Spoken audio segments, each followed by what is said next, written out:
By the Grace of Lady Vader. Chapter 1. A long time ago, in a galaxy far, far away. It is a dark time for the rebellion. The Death Star has been destroyed, but the Empire has grown even more powerful in the 3 years since. Imperial troops have driven rebel forces into hiding, and the rebellion's numbers have dwindled, as the gentler touch of the resurrected Lady Vader has soothed the open wounds of angry citizens. Evading the dreaded Imperial Starfleet, a small band of rebels, held together by Luke Skywalker and Leia Organa, has taken refuge on the remote ice world of Hoth. Lord and Lady Vader, obsessed with finding the two rebel leaders, have dispatched probe droids into the far reaches of space. Amidala sat quietly in her spacious quarters aboard the Super Star Destroyer. She waited for her husband to return from the bridge, hopefully with some news that would lead them to the rebels and their children. They had been searching fruitlessly for far too long. It was time for things to start happening, and she didn't need to be Force-sensitive to realize that. She had waited for so long for this, so very, very long. The last 2 decades of her life had been filled with little besides the personal torture of knowing the danger her children lived in, of knowing there was always a chance they would be discovered, of not knowing how they were or if they were still alive. Then there were the thoughts of him, her Annie, or Vader, or whatever he chose to call himself. She had never shaken the belief that she would have made the difference. If only she had been able to see him or talk to him after he first left. There was no evil so deep that it could have kept him apart from her. And now, finally, and inexplicably, she had been given that chance. Amidala had never truly entertained the thought of leaving Anakin again. Every single objection she had eventually fell by the wayside. Some of them were more difficult to swallow than others, but nothing was important enough for her to risk being anywhere else. She had already tried being apart from him, and that had been an abject failure for her family, for the entire galaxy. Never again. Whatever let her be by his side was enough for her. And if her position helped her find her children and bring down Palpatine, all the better. Those were the ultimate goals. That she would find the twins and bring them home, and together they would dispose of the Emperor. She could finally atone for bringing him to power, and the galaxy would stop paying for her political and personal mistakes. She and Anakin had discussed their plans for the Emperor on more than one occasion. Amidala had quickly realized how ineffective the rebellion would be in destroying the Empire. It disheartened her a bit. Her children's lives were wrapped up in that cause, and she had lost many friends to it. But despite the victory at Yavin, the simple truth was that the rebellion didn't have the resources or the popular support to create anything more than a minor uprising. Palpatine was too smart, and the Imperial military too large for them to ever be victorious. And even if they were, what then? The Alliance was little more than a ragtag group of outcasts and criminals. If it weren't for Leia, Mon Mothma, and a few others, they'd have no credibility at all. Did they actually expect that they could form a new republic? That they could unite themselves, much less a fractious galaxy? Though she had great faith in her children's skills, she knew this was beyond them. She and Anakin were in the proper position to wield real power, to create real change. The military, the regional governments, he could bring most of them under his control with little difficulty. She, of course, had become so popular with the masses that they'd be more than willing to support them when the time arrived. It was ironic. Anakin had told her on more than one occasion that there was no room for compassion when attempting to take over and run an empire. Yet it had been her compassion that had put her in this position and forced Palpatine's hand in the process. Anakin had been furious at her for circumventing his authority when they went to Trika 4. His reason for going there was simple: to restore order to a planet that had fallen into riotous crime after a long famine. Little thought was spent on giving the Trikans any real assistance, and Amidala soon found herself rectifying that oversight. Shock was the reaction she received from the people when they saw her handing out supplies and food in the camps, expressing sorrow and sympathy for their plight. It was simply unheard of for any Imperial to do such a thing, and she had the nerve to claim to be acting in Lord Vader's name. She still wasn't exactly sure what possessed her to do it, besides a true yearning to help. She had been certain that her transgression would not be tolerated. But it was. Anakin knew that taking back the supplies or otherwise trying to undermine what she had done would be far more trouble than it was worth, so he grudgingly left her to control the mission for the sake of simplicity. By the end of the week, word that Lady Vader had saved the people of the planet had spread halfway across the galaxy. By the next week, Amidala found herself repeating similar feats in as many systems as she could fit into her schedule. She felt quite wonderful to be able to make a difference to those who had suffered so long under Palpatine's rule. But it wasn't enough. She knew that the Emperor was not fond of this arrangement. She knew he was using her to his own ends. The minute the risk of keeping her outweighed her usefulness. For now, though, she was helping solidify his support, and, he hoped, leading him to new apprentices through her search for her children. That would never happen, though. They would never follow him. She wouldn't lose them the way she lost her husband. Instead, they would be the last piece necessary to destroying him and his empire. She had no doubt she and Anakin could stay ahead of him long enough to accomplish that. They had so far. He wouldn't even realize what happened before his world came crumbling down around him. She would finally beat Palpatine at his own game. The sound of the door opening startled her. She turned and stood to face Anakin as he entered their quarters. "Is there any news?" "I believe we've found them," he replied. "We are heading for the Hoth system now." Amidala felt a satisfied smile come to her face. It was just a matter of time. Her smile lit the gray military quarters, and Vader wished to return it. But they had experimented somewhat with ways for her to live easily in his atmosphere, the hyperbaric, heavily oxygenated air of his sterile spaces, and nothing had quite worked yet. He could not simply respond to her without a good deal of rather involved preparation.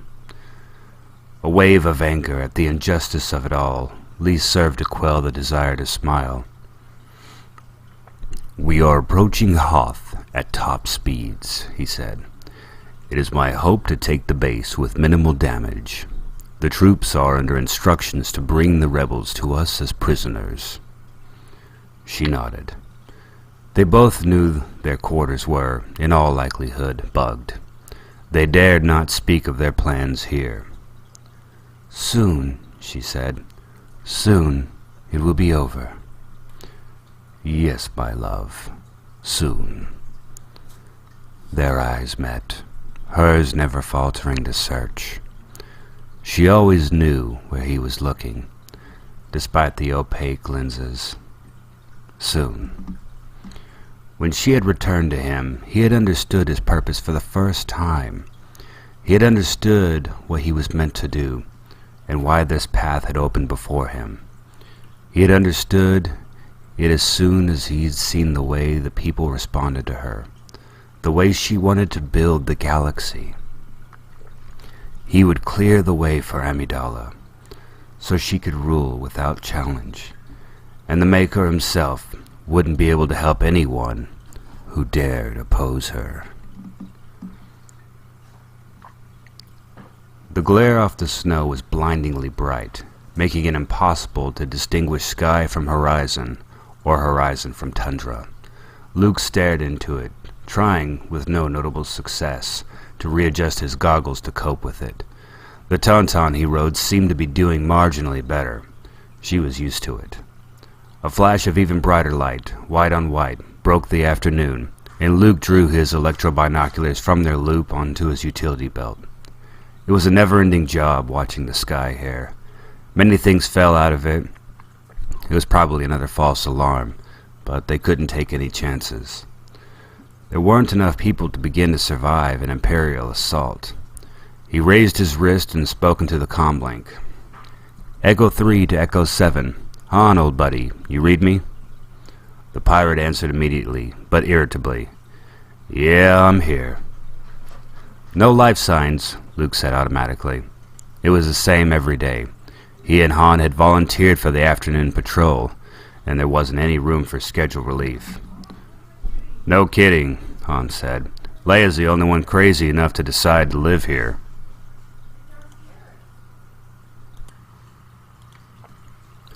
Luke rolled his eyes. Han was free to go at any time. Han knew it, Luke knew it, and Leia knew it. But she seemed bound and determined to annoy him into actually acting on it. Luke didn't understand her at all. At first, all had been well, but then Lady Vader had appeared on Trika, and several rebels had mentioned that she might make a valuable ally on the inside. Leia had gone stiff and pale, and had responded by calling Lady Vader the worst kind of traitor.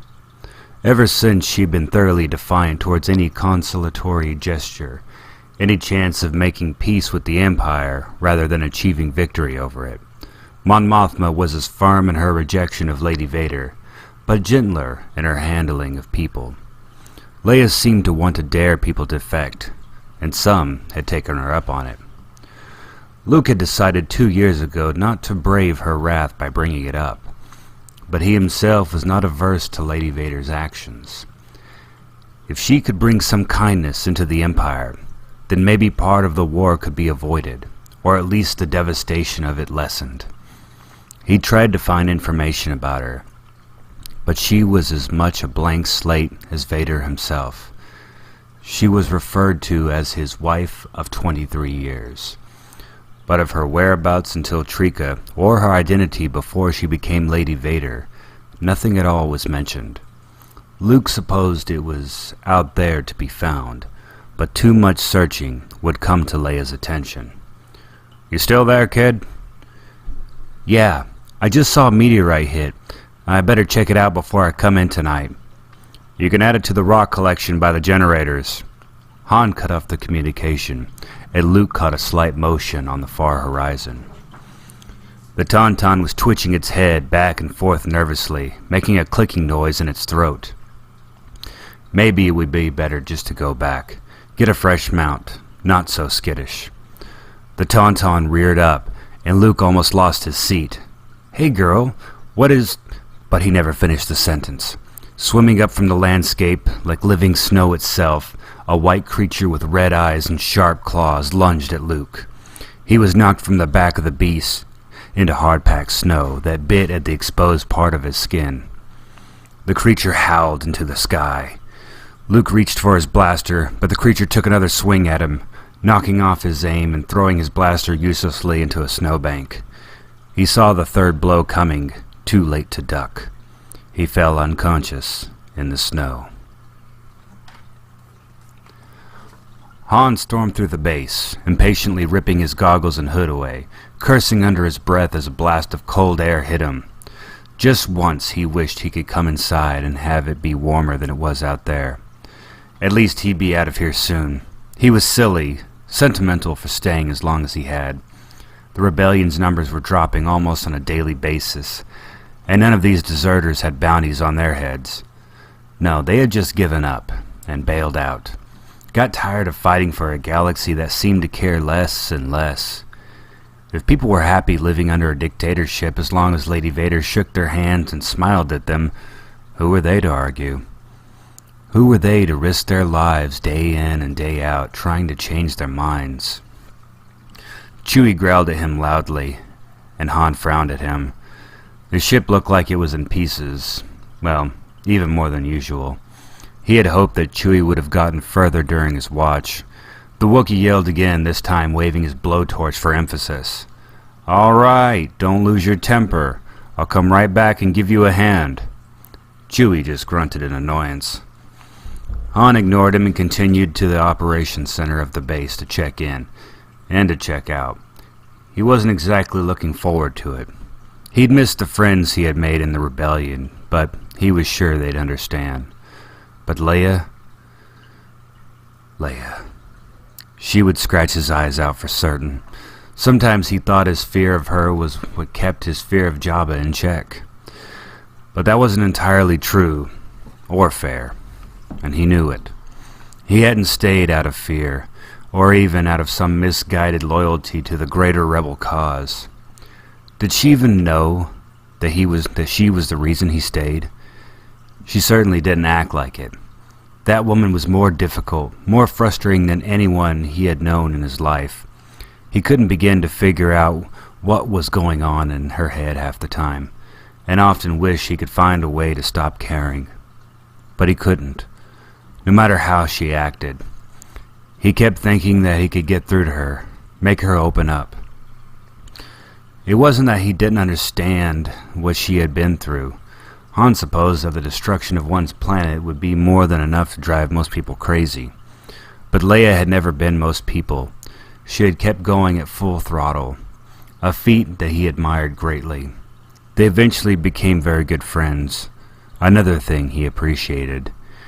He hadn't had a real friend besides Chewie in years.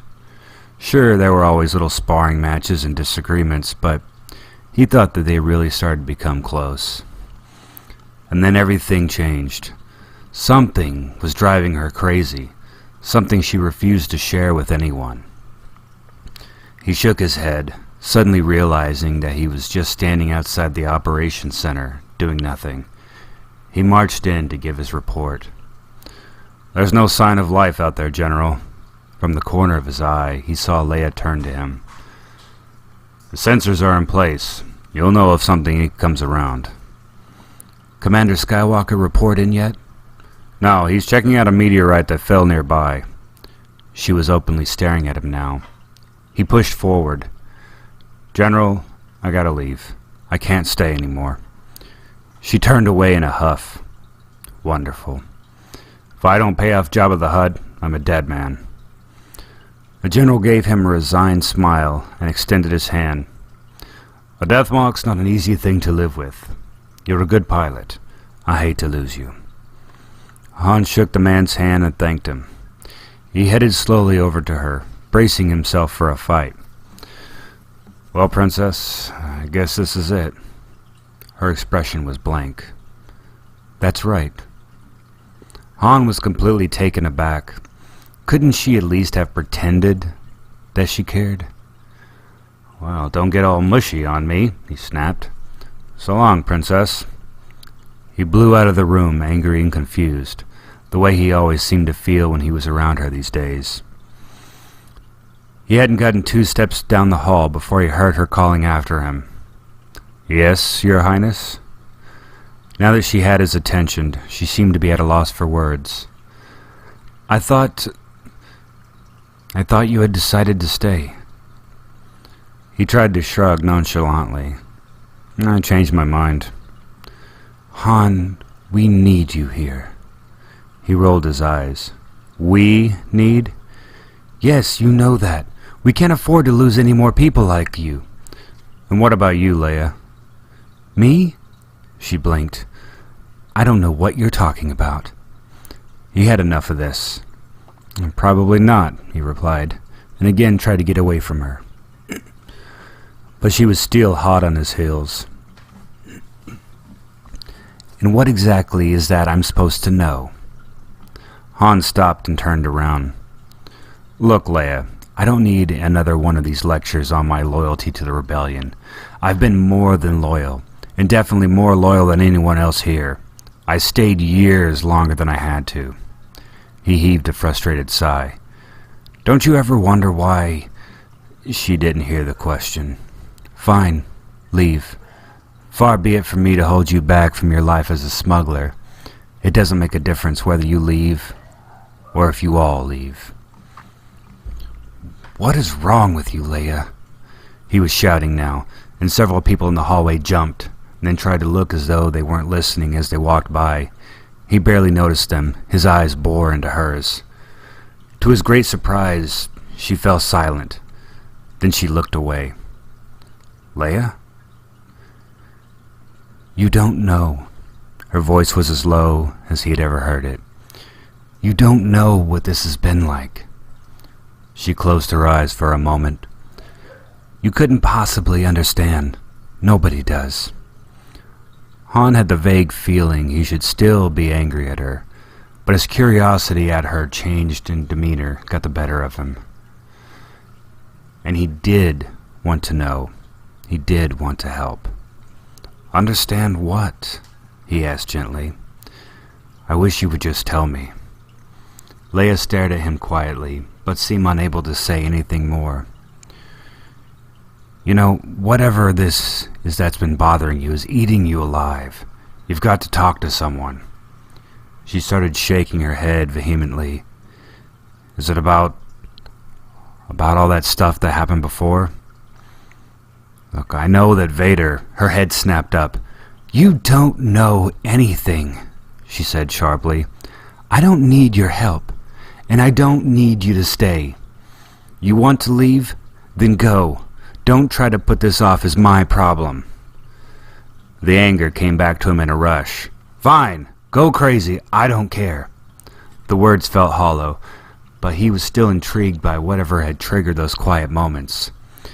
And she looked a little hurt, which surprised him. But his fury and confusion didn't allow him to sort any of it out, so he just turned and walked away. This time, she didn't follow him. In the rebel mess hall. Hey, she's back on! Dak rolled his chair across to the holoprojector with its scrambled visuals and terrible audio. Still, there was no mistaking Lady Vader with her flowing red veils and long red gown. There was almost as much speculation about what her face really looked like as there was about her husband. In her case, everyone figured she was a beauty.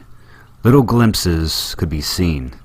The turn of a cheek, the deep shadow of an eye, the imprint of a full lip. There wasn't a guy Dak knew who didn't have his own idea what she looked like under there, and each of them pictured her as what he perceived as perfect beauty. Though Dak would never admit it to anyone, half the time, including himself, he pictured her as looking just as Princess Leia. What would be an exceptionally bad idea to express anyway when he thought about it? What's she doing? He asked. Who cares? One of the other pilots, Turlik, had said. He was smiling and leaning forward eagerly. Be careful, Risa Nelva said, giving Turlik a dark look over her shoulder. Women weren't immune to Lady Vader, but they seemed a bit slower to worship her. Turlik waved it off. No one's deserting. I don't see why you can't just let us enjoy the show. Reva Nelba paused, her face a mask of disbelief, then laughed out loud. You're actually more afraid of Princess Leia than you are of Lady Vader's husband? Yeah, she's actually here. He's actually not. Dak settled in to watch. The figure of Lady Vader appeared to be kneeling beside a small boy, and through the cracked static he heard her say, Peace, child. What troubles you? Uruo, a young Duridian pilot with deep blue hair, just shook his head, his eyes never leaving the flickering figure. How does that work? Do you think? The two of them? Risa rolled her eyes. I think that's an inappropriate thing to talk about. They ignored her. I mean, really, can you see them together? Turlik wrinkled his nose. Wonder if she gets under that mask of his. Guys, Risa said, her voice a low warning. They continued ignoring her. Yeah, Dax said. Gotta see that homecoming, surprising him by showing up all indecent, without the veils. Yeah, and The holoprojector was abruptly discontinued, and Dak knew before he turned to the door exactly who he would find there. Princess Leia stood, white-framed in white. Risa had once quipped that she wished Leia's hatred of the Vaders would at least prompt her to stop dressing as monochromatically as they did. Her lips a thin, angry line. Her face was as white as her uniform, except for 2 bright fire spots high on her cheekbones. She stared at them for a long moment, her eyes shifting from one to the next. When she caught Dak, and it definitely felt like he was caught, trapped in a tractor beam, he thought laser beams might well shoot at him and fry him on the spot. Worse, he felt deeply and personally ashamed. She spoke at last. Her voice clipped. Has anyone seen Commander Skywalker? No, ma'am, Risa said. He hasn't come in here yet. Another circuit with those cutting eyes. Very well. I'll see if he's contacted Captain Solo. If Commander Skywalker does come here, tell him to see me immediately. She turned on her heel and left. The pilots looked at each other guiltily, and Risa sniffed disdainfully. Don't look at me, she said. I told you not to talk about that. With a flip of her hair, she followed the princess out.